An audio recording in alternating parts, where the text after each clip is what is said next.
Yo, yo, yo, what is up, cruisers? Happy Monday, December 9th, 2024. Here are today's announcements. As always, I want to remind you to be a pro. Here at Middle School North, we focus on being positive, respectful, and we take ownership for our learning, our environment, and our actions. Birthdays, happy birthday to Demaya. Hopefully, you have an amazing day today.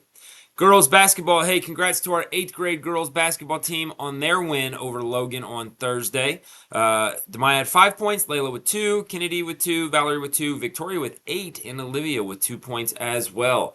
Awesome job to the 8th grade girls. Additionally, 7th grade lost 29 to 34 in overtime, but they played tough as well. Eternity, Joyful, Haley, Lashaughnessy, and Bristol all scored as well for the 7th grade team. Good luck to all of our athletes as you continue our winter seasons. Joke of the day comes from Dominic. What do pirates pay for corn? A buccaneer. Thank you, Dominic, for sending that one in.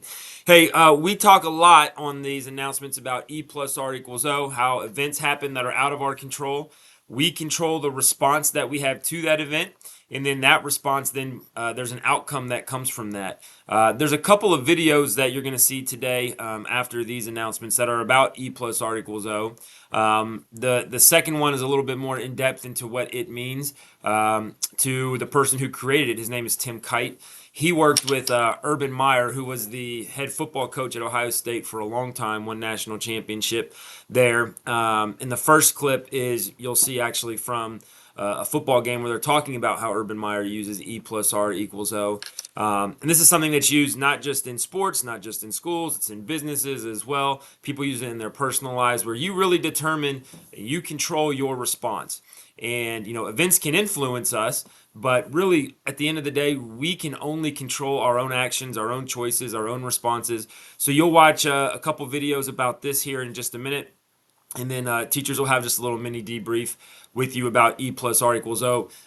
We've done this here for several years, talked about E plus R equals O with students in assemblies. We've done it on announcements. Of course, we do it with students individually. But moving forward, I want this to be something that all of us get used to using this terminology and talking about our responses and our choices. Sometimes when students make a good choice or a bad choice, they want to talk about what other people did that influenced their choice. But really, the focus has to be on our own choices and our own responses. So events are going to happen to us. That's just life. Good, bad, somewhere in the middle. But we really need to focus on our response. The overall thing that E plus R equals O comes from is called the R factor, because it is really all about our response. Our response is all that we control, and that's what leads to positive or negative outcomes. Hey, if no one has told you yet today, you are loved. You belong here at Middle School North. You got all the tools to be successful. We got your back. Have yourself a marvelous Monday. And as always, it is great to be a cruiser.